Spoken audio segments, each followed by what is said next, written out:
Graça e paz, irmãos. Tudo bem? Tranquilo? Vamos abrir nossas Bíblias na Epístola de Paulo aos Romanos, no capítulo 8. Paulo aos Romanos, capítulo 8, verso 28.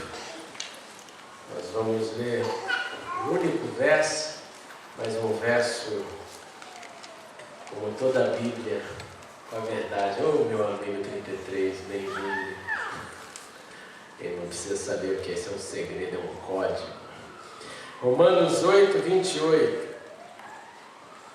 Sabemos que Deus age em todas as coisas para o bem daqueles que o amam, dos que foram chamados de acordo com o seu propósito. Eu vou ler uma vez mais. Sabemos que Deus age em todas as coisas para o bem daqueles que o amam, dos que foram chamados de acordo com o seu propósito. Oremos. Irmãos, Pai, obrigado, porque aqui estamos em liberdade e segurança da sua casa.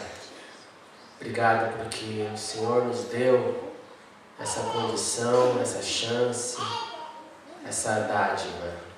E nós queremos honrar essa dádiva, refletindo na sua palavra, vivendo a sua palavra e aplicando a sua palavra nos nossos dias, para que ganhemos um coração sábio, para que possamos crescer, sendo mais e mais parecidos com Jesus. Então dá-nos agora da graça, da iluminação do Santo Espírito, que nos ajude a entender aquilo que é verdade, pois tua palavra é a verdade. Assim oramos em nome de Jesus. Amém e amém. Irmãos, continuando as nossas reflexões nesse mês de celebração de 11 anos, nós já meditamos primeiramente sobre uma só mente, um só coração, recapitulando para você ir construindo na sua mente o que o mês está trazendo para a gente. Nós falamos sobre ter uma só mente, que é ter a mente de Cristo encarnado na gente. Nós falamos sobre ter um só coração, que é reproduzir o amor de Deus. E quando reproduzimos o amor de Deus, somos unidos numa mesma prática, e assim temos um só coração e crescermos na solidariedade. Pois na igreja de Atos, como a gente estudou, não havia necessidade, as pessoas distribuíam conforme as necessidades apareciam. Depois nós falamos na nossa segunda celebração sobre o que fazer em tempos de paz. E em tempos de paz nós precisamos literalmente crescer no contato com o Espírito, nós precisamos edificar uns aos outros, que significa sermos edificados mais na rocha e dessa forma edificar um ao outro. Nós precisamos nos multiplicar em tempos de paz e crescer no temor do Senhor. E hoje eu gostaria de ir num nível mais alto. Na verdade, eu acho que esse nível é bem mais alto, porque esse é o nível da existência, dos sentimentos. E para ir nesse nível mais alto, que eu chamei assim de crescendo na maturidade da fé, possivelmente semana que vem eu devo fazer uma parte 2 sobre isso, eu gostaria de responder a seguinte pergunta: será que tudo coopera para o nosso bem? Será que todas as coisas que acontecem na vida cooperam para o meu crescimento, para o seu crescimento? E essa pergunta ela faz parte, na verdade, de um dos conceitos mais populares e conhecidos da Bíblia. Quem nasceu no meio evangélico, quem conhece a Bíblia, as conversas que a gente tem no nosso meio, essa é uma palavra constante e repetitiva: tudo coopera para o nosso bem. Se alguma coisa está errada, a primeira coisa que a gente ouve é tudo coopera para o nosso bem. Quando a gente quer encorajar alguém que está passando uma dificuldade, tudo coopera para o nosso bem. Se abre o Facebook, está escrito lá: tudo coopera para o nosso bem.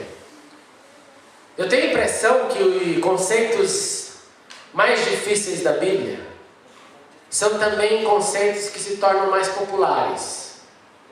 Acho que porque nós lemos e gostamos, pelo menos do aspecto teórico, e por gostar do aspecto teórico a gente fica reproduzindo, não é? Senhor é meu pastor e nada me faltará. Você não precisa nem ser cristão para conhecer esse negócio. Virou um negócio popular. Senhor é meu pastor e nada me faltará. Essa ideia, né, de Deus está com a gente, e realmente Ele está com a gente. O que caiu no gosto popular O que caiu em nossa poesia, ou nas nossas caixinhas de promessa, na minha época se carregava, tinha na casa, né? Caixinha, quem tinha uma caixinha de promessa em casa? Né? Você tirava a sorte no dia, né? Não precisava nem ter o louro. Você ia lá, puxava assim. E as caixinhas de promessa, a maioria delas não traziam versículos difíceis. Eram só encorajamento. Eu nunca tirei lá o salário do pecado é a morte, para você ficar atento já desde que acordar. Você tirava lá, Senhor é a minha luz e a minha salvação, a quem terei medo. Coisas boas. Agora eu quero dizer que mesmo esses que entraram nas nossas caixinhas de promessa que a gente carrega, elas não mudaram porque nós só vemos os lados positivos delas. Elas são o que são. Elas representam o que representam. E elas, na minha opinião, são bem difíceis de digerir. Bem difíceis de digerir. Por exemplo, se todo o discurso do Evangelho fosse fundado no discurso triunfalista, tudo sempre vai ser maravilhoso, ser cristão é uma completa vitória de todos os dias, essa mentira, que infelizmente atrai muita gente, né? Atrai e trai muita gente. Porque atrai quando você está em necessidade e trai quando você passa pela adversidade. Aí você percebe que triunfalismo é uma mentira. Por isso que aqui na Link Church você vê que o Malaquias só vai até o verso 5, né, Du? Só vai até o 5. O do gafanhoto, aquelas tristezas todas lá, a gente deixa para um outro momento. Veja alguns exemplos na prática, presta muita atenção nisso. Imagine você conversando com João Batista. Você é um amigo de João Batista na Palestina antiga. Aí João Batista um dia vai preso. Por que João Batista foi preso? Você lembra? João Batista foi preso porque ele acusou Herodes Antipas de pegar a mulher do irmão. E foi exatamente isso que aconteceu. Herodes Antipas foi passear na casa do seu irmão, se apaixonou pela sua mulher e falou, vamos. E ela falou, vou. Incrível. Largou o irmão, foi embora com ele, de Roma para Israel. E ele seguiu a vida dele. A história não nos relata o que aconteceu entre os irmãos, só relata que ele ficou com a mulher do irmão. Segundo a lei, você só podia pegar, se assim posso dizer, a mulher do seu irmão, se o seu irmão tivesse morrido e não tivesse filhos. Aí você poderia, para quê? Para dar continuidade na linhagem. Para o seu irmão que morreu não ficar sem um descendente. Podia. Mas o Herodes fez isso com o irmão vivo, em outras palavras. Foi traição, foi fuga, foi vamos fugir amanhã. Eu te amo, estou apaixonado, vamos fugir amanhã. João Batista, sabendo disso, vai bater o dedão na cara do governo e fala, você está fazendo coisa errada. Consequência, vai para a cadeia. Imagine você, como eu disse no início, você é amigo de João Batista. Amigo de João Batista foi preso, o que você vai fazer? Visitá-lo. Deixa eu ver como é que está lá o meu amigo João. João, está precisando de alguma coisa? Comida, coberta, coisas que você precisa na cadeia. Dinheiro, o que você está precisando aí? Chega lá, João Batista fala para você assim, amigo, tá ruim, comida é ruim na cadeia, às vezes eu passo frio, uma coberta vai fazer uma ajuda, mas o mais importante, eu estou deprimido. E a minha depressão me faz imaginar que aquilo que eu acreditei ser verdade não seja. A minha depressão me faz imaginar que Jesus não é Jesus, que Jesus não é Deus, que ele não é filho de Deus coisa nenhuma, que eu me entrei numa furada e agora estou preso como consequência disso. Me faz uma gentileza, vai atrás de Jesus e pergunta para ele, é verdade mesmo? E você vai como amigo de João Batista, deixa eu lá resolver esse drama do interior dele, chega até Jesus, ô Jesus, você é você, você é Deus. E Jesus fala, olha aí, você não está vendo, os milagres estão acontecendo.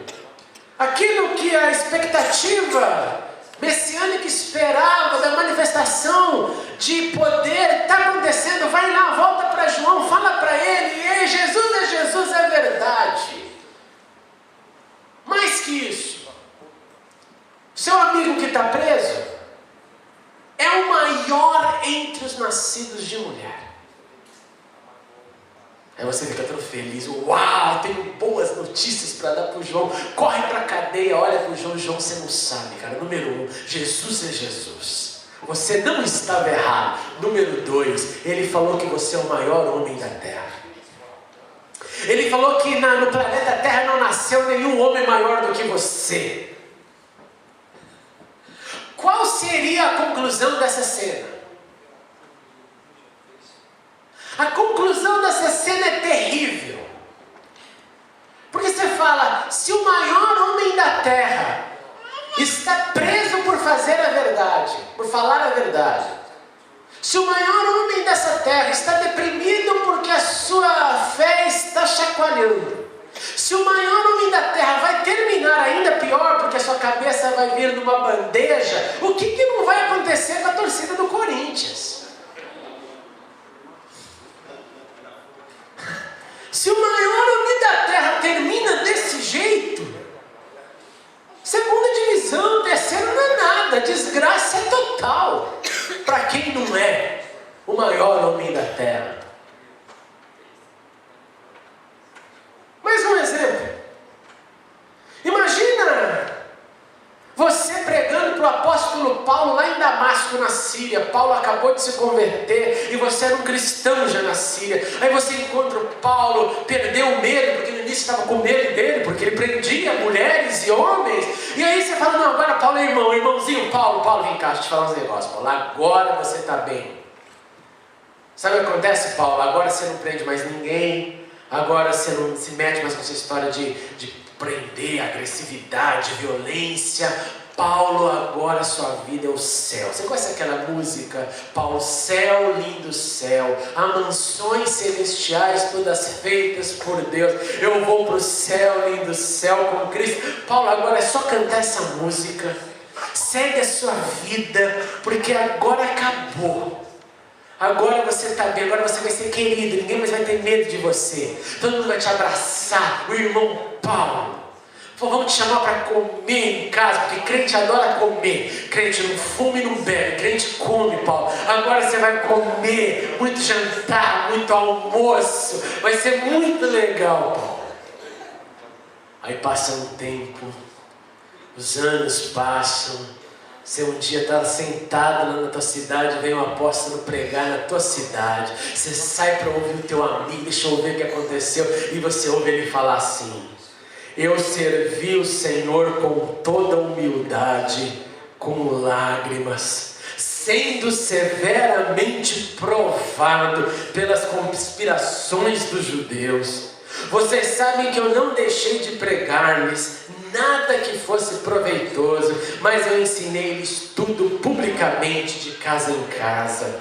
Eu testifiquei tanto a judeus como a gregos que eles precisam se converter a Deus com arrependimento, fé em nosso Senhor. Agora, muito experiente, muitos quilômetros rodados, eu, compelido pelo Espírito, estou indo para Jerusalém, sem saber o que vai me acontecer ali. Porém, uma certeza eu tenho: o Espírito Santo me avisa que vão me prender e que eu vou sofrer bastante. Todavia eu não me importo.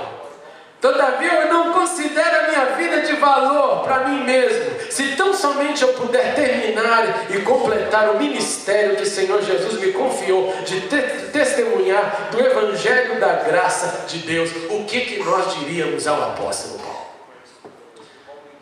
Se você estivesse no movimento pentecostal, você diria: Paulo, vem aqui, cara, você está com problema.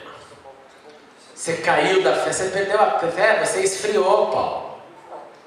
Porque lá na minha igreja, a gente fica lá no fogo e não acontece essas coisas não. A gente só dá tudo certo ali é só triunfo. Ali é só vitória, Paulo. Vem para a minha igreja, sua igreja está ruim. Sua igreja está ruim, vem para mim, Paulo. Saindo das histórias da Bíblia para os eventos do dia a dia, eu recebi um e-mail essa semana. O e-mail falava sobre a morte e funeral de um pastor. Eu fui ler o e-mail. Alguém na convenção, li lá o e-mail: pastor morreu, teve um culto abençoado, um grande momento, a igreja se reuniu, todo mundo junto. Que bom, se reuniram para estar. Aí eu fui ler mais. Morreu como? Morreu fazendo jardinagem. Estava no day off, foi fazer jardinagem no seu jardim, não sei, não tinha os dados. Alguma coisa aconteceu na bendita jardinagem que ele morreu.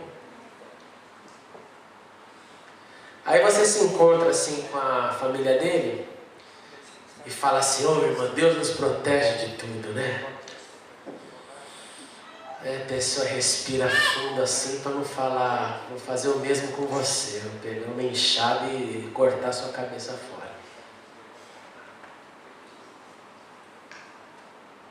Vai falar isso, vai falar. Ela falar proteção. Não dá. Quantos perderam o rumo da vida por dramas vividos? Quanta gente ficou num estado que não consegue ouvir crente imaturo, fanático, ou eu diria maluco, ficar citando essas palavras que disse que se tornaram populares. Deus está no controle de tudo, sem sequer imaginar se Deus na verdade não está provando aquele ser, aquela pessoa naquele momento, e que todos os jargões só vão produzir mais desgraça do que graça. Só vão produzir coisas negativas e nenhuma delas positivas. Imagina como a gente tem falado, você lá na Síria, encontra com alguém que lá está na porta, está lá na Itália, como a gente leu essa semana nas notícias, esperando alguém me ajude a conseguir chegar até aqui. Precisa de alguém para me abrigar, e você fala, vai nessa tua fé, vai nessa tua força. E a pessoa perdeu filhos, perdeu esposa, mas perdeu casa, perdeu tudo. Tem que começar do zero.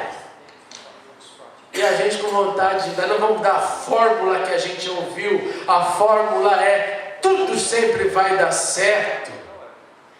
É por isso que eu acredito que Salomão disse o que disse e diria outra vez se aqui estivesse. Nada faz sentido. Existem justos que recebem o que os ímpios merecem, e existem ímpios que merecem o que os justos merecem. Nada faz sentido.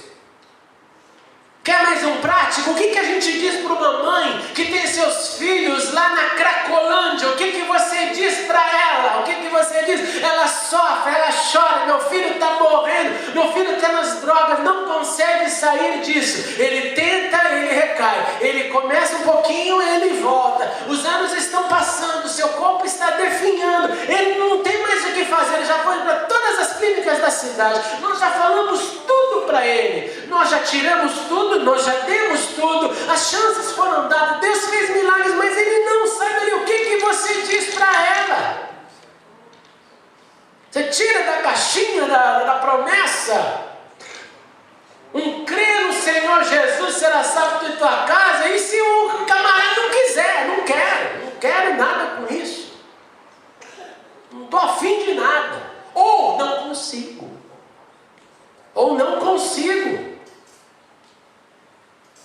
Toda essa temática faz parte do crescimento de todo cristão. Todos esses dramas fazem parte de coisas que a gente tem que alicerçar dentro da gente bem firme, porque senão nosso cristianismo, mesmo sem falar, é um cristianismo de triunfalismo, enrustido. E cristianismo não é apoteose de triunfalismo. Cristianismo é negue-se a si mesmo, tome a sua cruz e siga-me. Vai lá. E o texto que a gente leu fala sobre isso. Ele oferece essa máxima que é verdade, ela precisa ser fragmentada e compreendida. Ela fala exatamente isso. Nós sabemos que Deus age em todas as coisas para o bem daqueles que o amam, dos que foram chamados de acordo com o seu propósito. Como algumas versões descrevem, todas as coisas, de maneira simples, cooperam para o bem daqueles que amam a Deus. O que isso significa? Isso significa que tudo que nos toca, tudo que nos choca, tudo que nos abate, tudo que nos alegra, tudo que nos faz sorrir, tudo que nos faz chorar, tudo que nos deixa mudo, tudo que nos faz gargalhar, cócegas extremas, tudo está dentro de uma função, operação maior, permitida por Deus, dirigida pelo Altíssimo. Tudo. Paulo deixa claro, é tudo. O positivo e o negativo. Tudo. Esse Deus permite que todas as coisas podem acontecer. Elas acontecem todos os dias, elas acontecem em todos os lugares. O que para mim pode ser às vezes o fim de uma grande espera, para o outro pode ser só o começo de uma longa caminhada, uma longa desgraça. Tudo. Essa semana você pode estar com um sorriso na orelha dizendo: consegui algo que eu esperava por muito tempo. E o outro dizendo: eu não consegui nada. Faz 20 anos que eu estou esperando esse negócio. Essa semana não mudou absolutamente nada. Continua tudo igual. Ou, perdi tudo. Perdi tudo. Esse Deus permite todas as coisas. Esse Deus permite alguns entrarem no labirinto. Esse Deus permite alguns saírem do labirinto. Ele permite também alguns no labirinto encontrar o Minotauro e outros vencerem o Minotauro dentro do labirinto. Se você é da época do sítio do Pica-Pau, você sabe o que eu estou falando. E segundo Paulo, o maduro em sua fé entende isso, que Deus age em todas as coisas. Em todas as coisas para o nosso bem. Eu amo, então é para o meu bem. Agora, isso não quer dizer que eu sei. Isso não quer dizer que nós saibamos qual é o melhor. Isso não quer dizer que eu tenho que falar para Deus: eu estou traçando o meu caminho, e o Senhor entra no meu caminho e faz aquilo que eu quero. Pelo contrário, é falar: Senhor, se tudo coopera, é claro, eu vou viver minha vida com diligência, mas durante o percurso, quando as coisas acontecerem, Senhor, eu vou entender que isso coopera para o meu bem.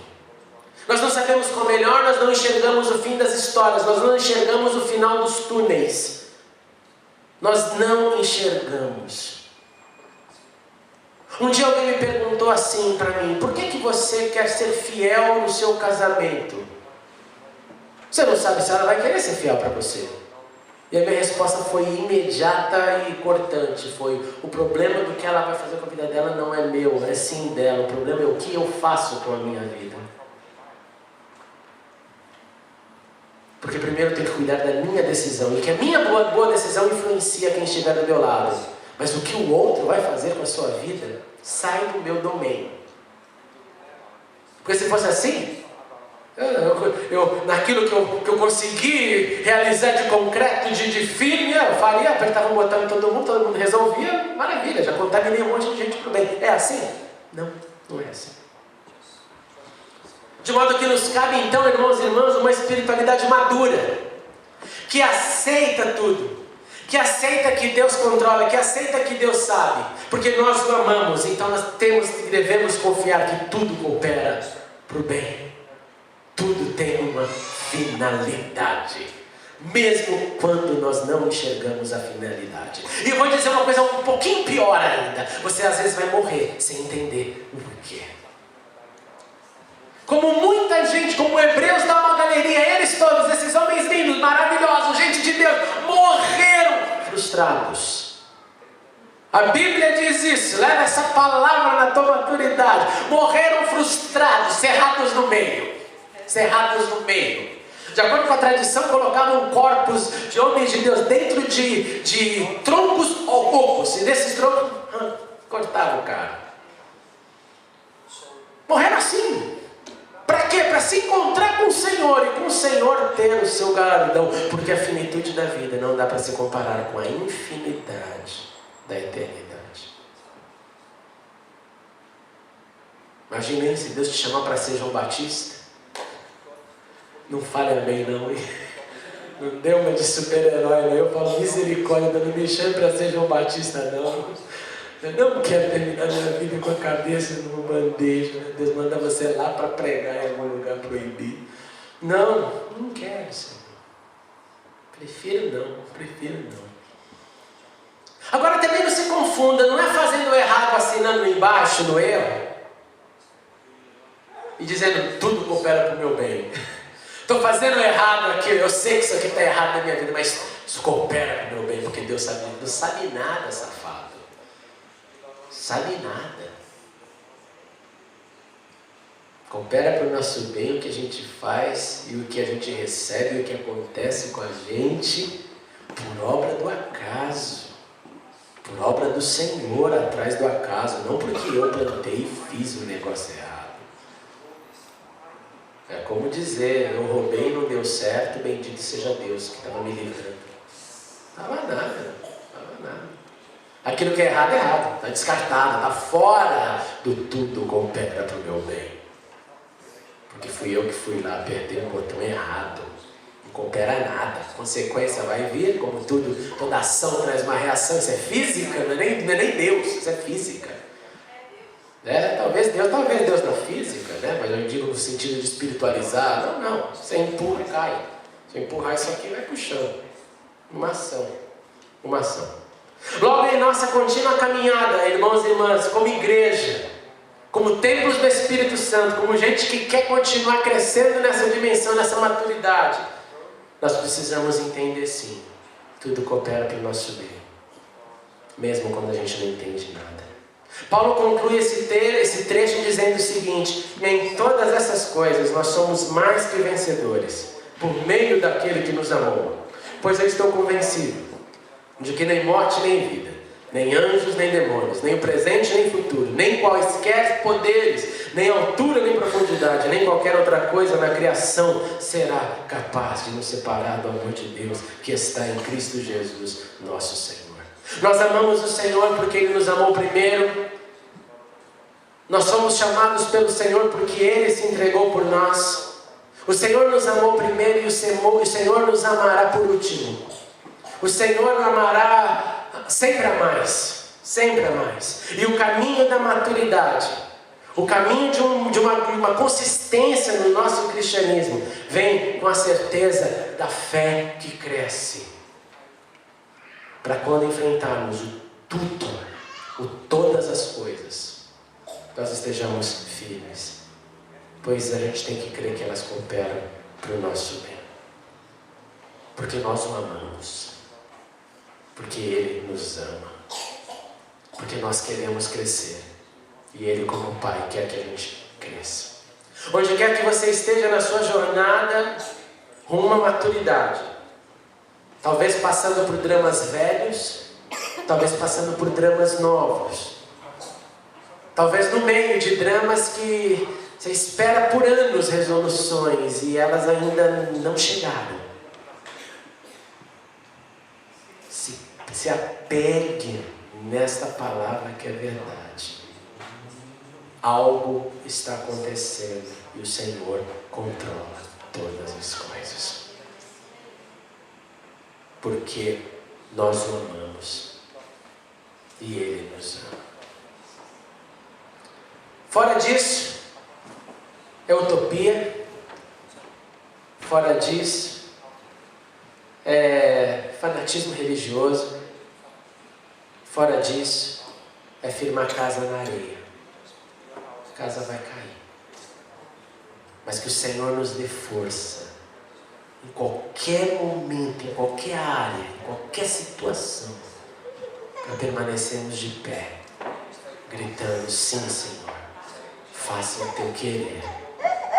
Porque foi assim que Jesus nos ensinou, que seja feita a tua vontade, assim na terra como nos céus. Antes de nós orarmos, nós vamos cantar essa canção. Vem aqui, pessoal do louvor. Todas as coisas eu sei, cooperam para o meu bem, cooperam para o nosso bem. Guarda essa palavra, guarda essa verdade, enquanto estiver cantando. Prepare o seu espírito para nós orarmos juntos. Muito obrigado por assistir a mensagem. Clique agora em inscreva-se para se cadastrar no canal e ser avisado de todas as novidades. Se você quiser ajudar na divulgação, clique em gostei e adicione o vídeo nos favoritos. Não se esqueça também de conferir as mensagens anteriores. Obrigado e até a próxima.